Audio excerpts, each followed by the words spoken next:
Hello बहनों, राधे राधे। हमारे YouTube channel पर आप सभी का स्वागत है। आप लोग कैसे हैं? हम तो अच्छे हैं। आशा करते हैं आप लोग भी अच्छे होंगे, स्वस्थ होंगे, मस्त होंगे। आज हम आप सबके लिए एक बहुत ही सुंदर से मज़ेदार एक गीत लेके आए हैं। आप लोग सुनिएगा।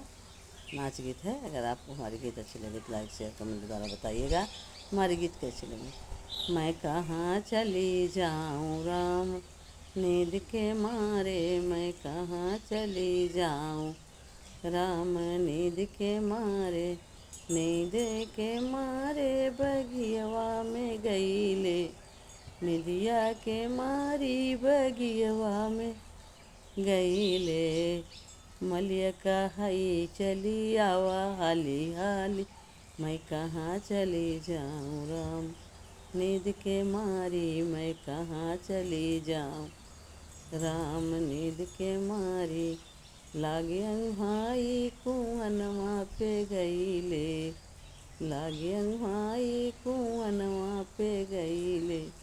कहरा कहाई चली आवा हाली हाली, मैं कहाँ चली जाऊँ राम, नींद के मारी मैं कहाँ चली जाऊँ राम, नींद के मारी। निदिया के मारी महलिया पे गईले, या के मारी महलिया पे गईले। लागे अंगहाई तलबवा पे गईले, लागे अंगहाई तलबवा पे गईले। धोबिया कहाई चली आवा हाली हाली, मैं कहाँ चली जाऊँ राम, नींद के मारी मैं कहाँ चली जाऊँ राम, नींद के मारी मैं कहाँ चली जाऊँ राम, नींद के मारी।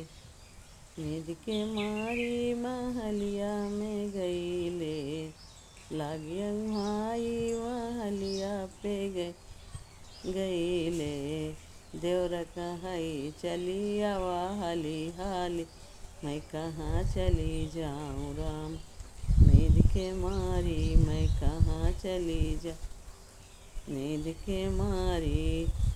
लागे अंगहाई सड़किया पे गईले, नींद के मारी सड़किया पे गईले, सड़किया पे गईले, सड़किया पे गईले।